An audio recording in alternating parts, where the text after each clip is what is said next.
En esta mañana no quisiera hablar del futuro humano, porque el futuro humano es el futuro que uno cree que debe ser. Yo quiero hablar del futuro de Dios. Dice la Escritura, en aquel tiempo, o en el tiempo futuro, o en el tiempo postrero, el renuevo del Señor será para hermosura. ¿Y para qué más? ¿Y para qué más? Y para gloria. El fruto de la tierra será para grandeza y para honra.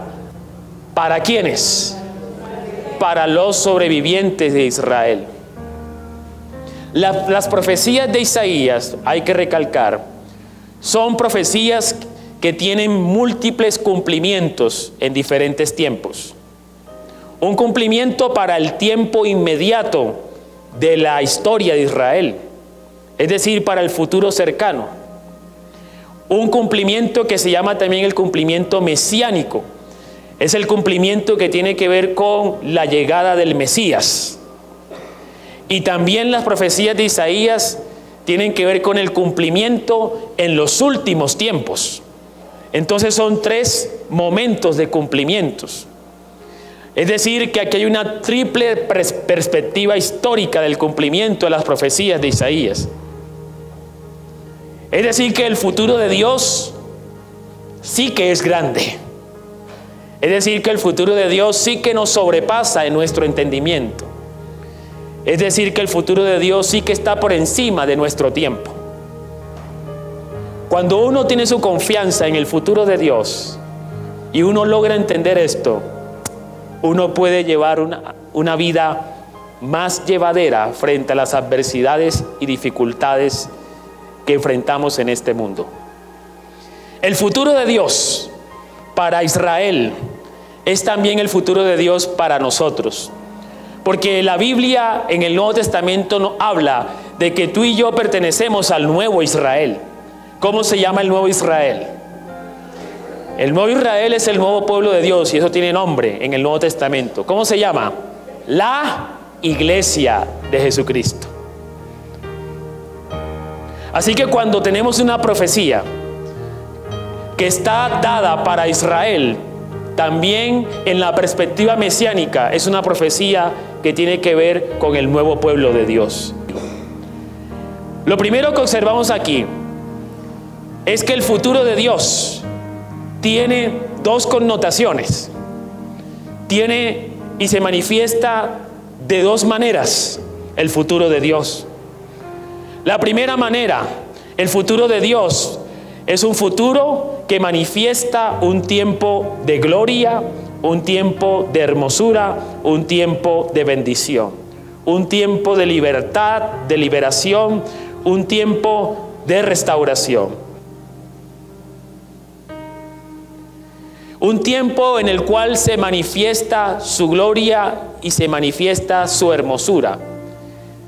A pesar de todo el amor de Dios para con su pueblo y a pesar de todo lo que estaba sucediendo, el futuro de Dios que se manifiesta en la profecía de Isaías nos dice que a pesar de todo, Dios sigue amando a su pueblo y por eso tiene un tiempo específico para restaurarlo y para levantarlo a pesar de las adversidades.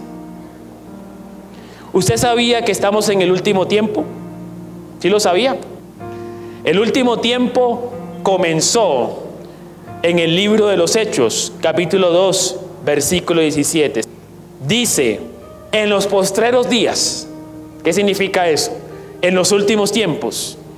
Dice Dios, derramaré de mi espíritu sobre toda carne, y vuestros hijos y vuestras hijas profetizarán, y vuestros jóvenes verán visiones, y vuestros ancianos soñarán sueños, y de cierto sobre mis siervos y sobre mis siervas en aquellos días derramaré de mi espíritu, y profetizarán. Y sigue allí el texto. ¿Cuándo sucedió eso? En los tiempos de Pentecostés. ¿Y qué había pasado en los tiempos de Pentecostés? había aparecido el Señor después de haber muerto y haber resucitado. Se apareció por última vez a la comunidad de discípulos, ¿cierto? Y habló con ellos y cumplió la promesa cuando dijo: yo me voy, pero yo enviaré ¿a quién? Al Espíritu Santo, que los acompañará de aquí hasta que yo vuelva por ustedes. Y eso fue lo que ocurrió allí. Lo que quiere decir es que el último tiempo ya comenzó. No va a llegar, no, está desarrollándose. Y esto es importante tenerlo en cuenta, porque esto significa que tú y yo estamos viviendo en el futuro de Dios. Y el futuro de Dios tiene un tiempo de gloria, un tiempo de honra, un tiempo de hermosura. Porque esta promesa no solamente fue para Israel. La promesa de Joel nos habla de que el derramamiento de su presencia ya no iba a ser sobre un pueblo geográfico, Israel, sino que iba a ser ¿para quiénes? Para todos. Y muchas veces nosotros perdemos de vista esto, porque creemos que la gloria y la honra que el Señor tiene para sus hijos no es para hoy, sino para mañana. Postergamos la bendición de Dios, pero gracias a Dios por esta palabra que nos dice que no es mañana, es ¿cuándo? Hoy. El futuro glorioso del tiempo postrero de Dios es para hoy, no es para mañana. Y hasta allí todos nos sentimos contentos, bendecidos. Pero ¿se acuerdan lo que dije al comienzo? Que el tiempo postrero nos habla del futuro de Dios, ¿cierto? Es decir, el tiempo futuro que Dios tiene para su pueblo. ¿Y que tiene cuántas manifestaciones? 2.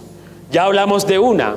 El futuro de Dios es un tiempo de gloria, pero ese tiempo glorioso de Dios tiene, o ese tiempo futuro de Dios tiene otra dimensión, que es la dimensión de juicio. Y quiero hablar ahora de la segunda manifestación. Nosotros, y sobre todo en este tiempo, hemos entendido que amor de Dios y justicia de Dios son dos cualidades opuestas. Dos cualidades opuestas. Dos cualidades que pelean, que son contrarias. Pero como le explicábamos ayer en el ayuno, cuando hablamos de que Dios ama, no quiere decir que Dios no es justo. Dios hace justicia, Dios juzga, Dios establece juicio. No sé si me va a entender. Y lo uno no contradice lo otro, porque el juicio de Dios es producto ¿de qué? ¿De la ira? No, es producto del amor de Dios. El juicio de Dios siempre tiene un propósito, no de aniquilación, sino de restauración al final de todo. En este tiempo se habla mucho del amor de Dios como un tiempo de gracia, de libertad, de vida eterna, de bendición. Pero escucha bien, lo uno va ligado también a lo otro. Así como el Señor ha prometido vida eterna, también el Señor ha prometido juicio al final de todo. En el caso de Israel, la profecía que acabamos de leer nos habla de un tiempo postrero en el cual se manifiesta la gloria y la honra, la hermosura de todo. Pero también habla de la purificación que viene por el juicio de Dios sobre su pueblo. En el tiempo cercano de Isaías, esta profecía se cumplió. Cuando el reino de Judá fue invadido por Babilonia, Jerusalén fue destruida. El templo fue destruido. El remanente fue llevado a tierra extranjera. Y esto fue un símbolo o una manifestación del juicio que Dios trajo sobre el pecado de su pueblo. Pero después de este juicio, ¿qué vino? Un tiempo de gloria, de restauración. Y cuando yo leo a Isaías, entiendo lo que está pasando en este tiempo. Entiendo perfectamente lo que está pasando en este tiempo. Israel se había llenado de soberbia. Vamos a leer capítulo 1 de Isaías, versículo 2. Oíd cielos y escuchad tú tierra, porque habla el Señor. Crié hijos y los engrandecí, y ellos se rebelaron contra mí. El buey conoce ¿a quién? El asno que el pesebre de su señor. Israel no entiende, mi pueblo no tiene ¿qué cosa? Oh gente pecadora, pueblo cargado de maldad, generación de malignos, hijos depravados, dejaron al Señor, provocaron a ira al Santo de Israel, se volvieron atrás. En este tiempo hay maldad.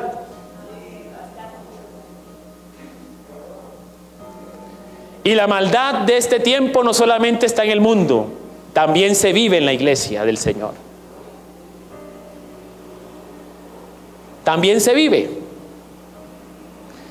Y eso tiene una razón. Porque hay una esperanza fallida en la vida de algunos creyentes. ¿Qué significa una esperanza fallida en la vida de algunos creyentes? Que Cristo no ha venido. Eso significa la esperanza fallida. El caso de Israel, me encantan las figuras que usa el profeta en su profecía.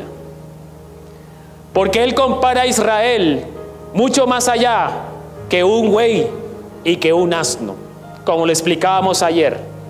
El asno es un animal símbolo de la torpeza. Y el buey es un animal también símbolo de la terquedad. Cosa dura es domesticar un buey. ¿Y qué está diciendo la profecía? Por lo menos el buey conoce ¿a quién? A su dueño.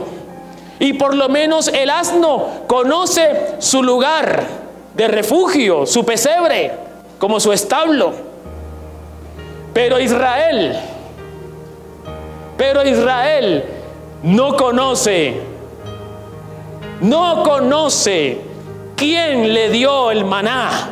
No conoce o desconoce quién le dio el agua en el desierto. Desconoce quién le entregó la tierra. Desconoce quién les dio las victorias en cada batalla. Desconoce quién les dio la nación que son en ese momento. Quién les llevó a la grandeza. Ahora desconocen del Señor. Capítulo 2, versículo 5 dice: venid, oh casa de Jacob, y caminaremos a la luz del Señor. Ciertamente, versículo 6, tú has dejado tu pueblo, la casa de Jacob, porque están llenos de costumbres traídas ¿de dónde?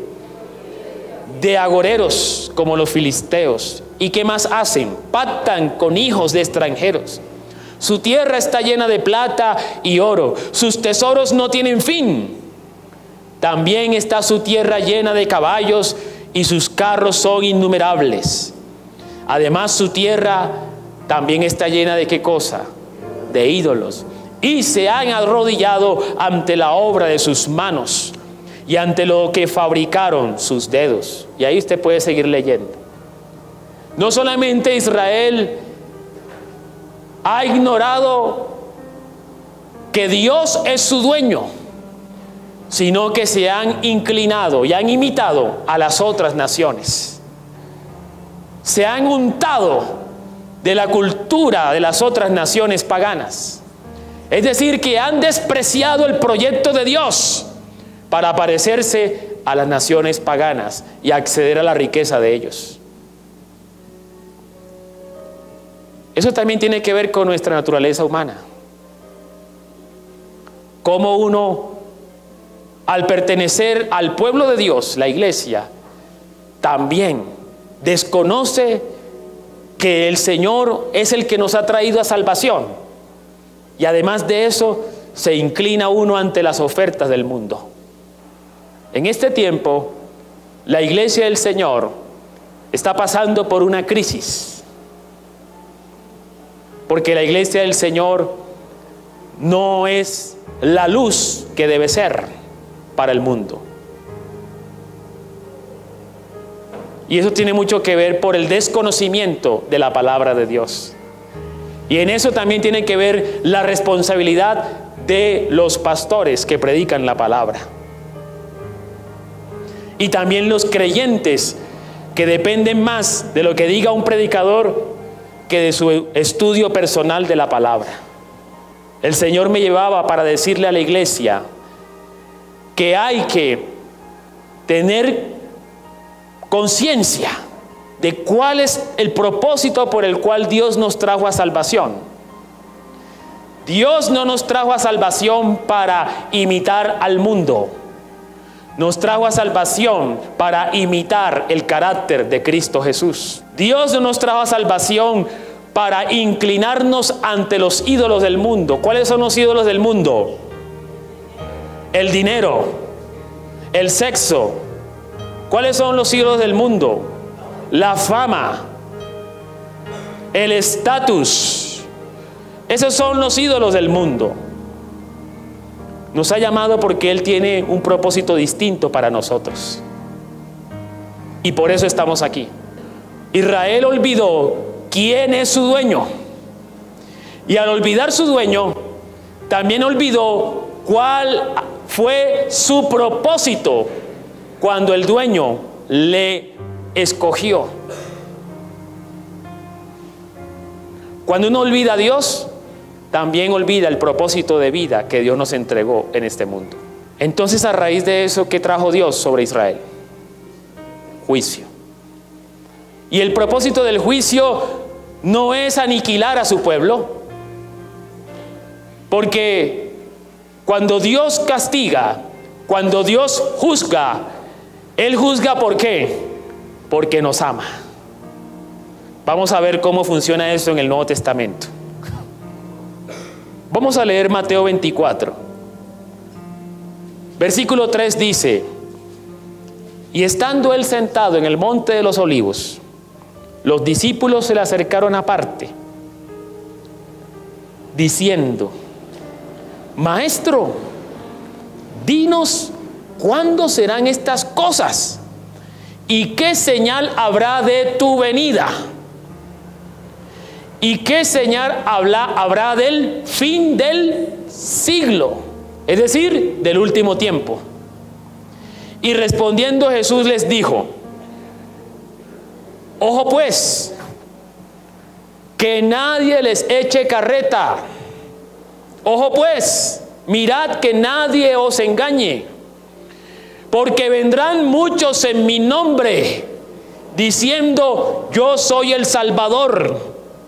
Y a muchos engañarán, y oiréis de guerras y de amenazas de guerras, pero no se turben, porque es necesario que todo esto acontezca, y peor aún, todavía eso no es el fin, porque se levantará nación contra nación, reino contra reino, habrá pestes, habrá hambres, terremotos, y todo esto será principio de dolores. Entonces os entregarán a tribulación, los matarán, serán aborrecidos de todas las gentes por causa de mi nombre.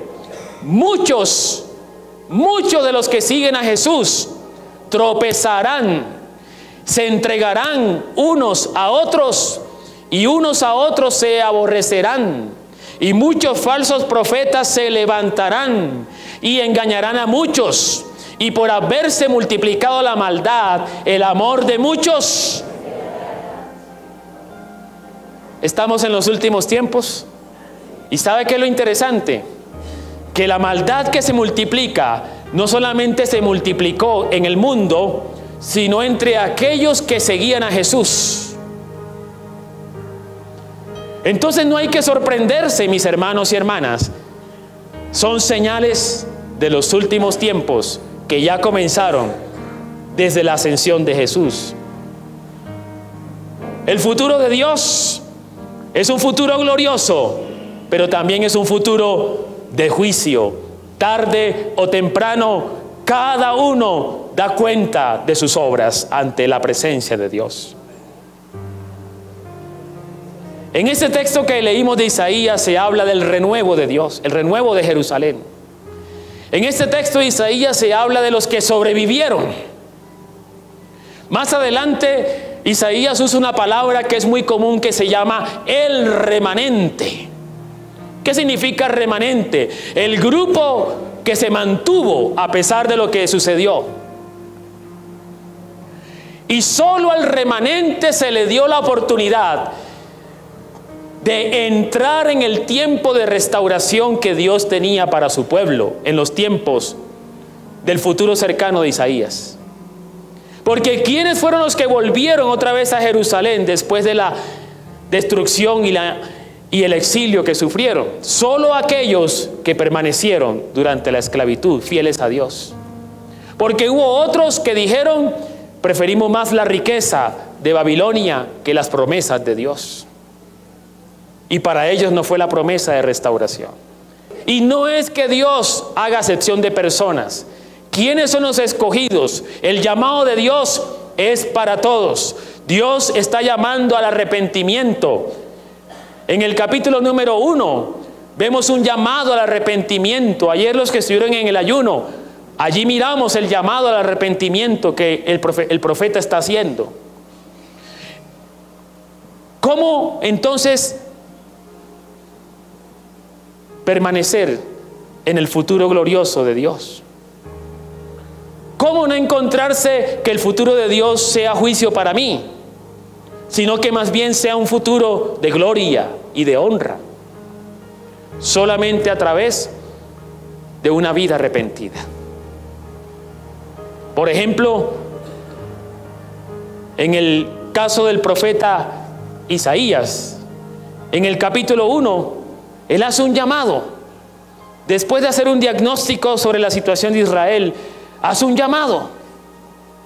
Y les dicen: dejen de hacer lo malo y hagan lo bueno. Lo que uno observa entonces en todo este pasaje es que al final, el tiempo de glorificación solamente es para aquellos que perseveran.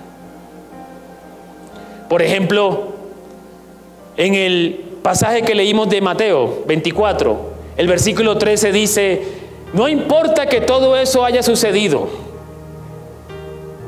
no importa que la maldad se multiplique, no importa que la mayoría camine hacia una vida de pecado, no importa, porque no necesariamente lo que haga la mayoría es lo correcto. Y ese es el error de la democracia, que nos da a entender que la voluntad de las mayorías es lo correcto, y no necesariamente, porque la salvación de Dios no está supeditada a la democracia, sino a la voluntad de Dios. Escucha esto, versículo 13 de Mateo 24. Podrá suceder eso, pero el que persevere hasta el fin, ahí está la salvación. Ahora les voy a entregar otro texto, segunda de Pedro, capítulo 3, versículo 3. Dice: sabiendo primero esto, que en los postreros días, y esto es interesante, escúchelo, en los postreros días vendrán burladores. Vendrá gente que cuando ve a un evangélico diciendo Cristo viene pronto, está loco. Si a usted le pasa, no se sienta mal, ya la palabra lo dice. En los postreros días vendrán burladores que según sus propias concupiscencias le van a decir: ¿y dónde está la promesa del advenimiento de Cristo? Porque desde el día que los padres durmieron, todas las cosas permanecen como si no hubiese pasado nada desde el principio de la creación. Versículo 5: estos ignoran voluntariamente que en el tiempo antiguo fueron hechos por la palabra de Dios los cielos, la tierra, el agua, por lo cual el mundo de entonces pereció anegado en agua. Pero los cielos y la tierra que existen ahora están reservados por la misma palabra, guardados para el fuego en el día del juicio y de la perdición de los hombres impíos. Versículo 8: mas, oh amados, no ignoréis esto, que para con el Señor un día es como 1000 años, y 1000 años. El Señor no retarda sus promesas, según algunos lo tienen por tardanza, sino que es paciente para con nosotros, no queriendo que ninguno perezca, sino que todos procedan otra vez arrepentimiento. Pero el día del Señor vendrá como ladrón en la noche, en el cual los cielos pasarán con gran estruendo, y los elementos ardiendo serán deshechos, y la tierra y las obras que en ellas hay, todas serán quemadas. Puesto que todas estas cosas han de ser deshechas, ¿cómo no debéis vosotros andar en santidad y piadosa manera de vivir, esperando y apresurándoos para la venida del día de Dios, en el cual los cielos encendiéndose serán deshechos, y los elementos siendo quemados se fundirán como el hierro? Versículo 13: pero ¿quiénes? ¿Y quiénes somos nosotros? Pero nosotros, según sus promesas, no vamos a esperar la fundición de los cielos, sino cielos nuevos y la tierra nueva, en los cuales morará la justicia de Dios. El tiempo, el futuro de Dios es un futuro de gloria, y también será un futuro de juicio. Pero solo aquellos que perseveren en una vida santa, arrepentida de la maldad de este mundo, podrán acceder al cielo nuevo y a la tierra nueva. La promesa de la salvación, la liberación, la restauración que el Señor tiene para cada uno de aquellos que perseveran en Él. Cuando uno conoce el final de los tiempos, entonces uno sabe cómo manejar la vida. Entonces uno sabe cómo vivir cada momento, cuando uno conoce el final de los tiempos. El camino de la fe es como una carrera. Cuando antes de comenzar la carrera se nos dice: habrá premio para los ganadores. ¿Y quiénes serán los ganadores? Los que lleguen al final de la meta. Entonces, cuando uno escucha eso y sabe eso y recibe esta promesa, entonces uno dice: bueno, como ya sé cuál es el final, entonces yo sé cómo correr esta carrera de la fe. El apóstol Pablo, o en la carta de Hebreos, dice: corramos, corramos. Pero me encanta lo que sigue: corramos ¿cómo? Uno ¿cómo corre humanamente? Uno la entrega toda y después se cansa y deja todo botado. Humanamente uno hace eso, pero dice el apóstol, dice la carta: corramos con paciencia la carrera de la fe, hasta que todos lleguemos a la medida de Jesucristo. ¿Cómo estás viviendo la vida en Cristo? Lo que el Señor demanda para su iglesia es santidad. Solo así podremos vivir el tiempo futuro glorioso del Señor, con una vida arrepentida.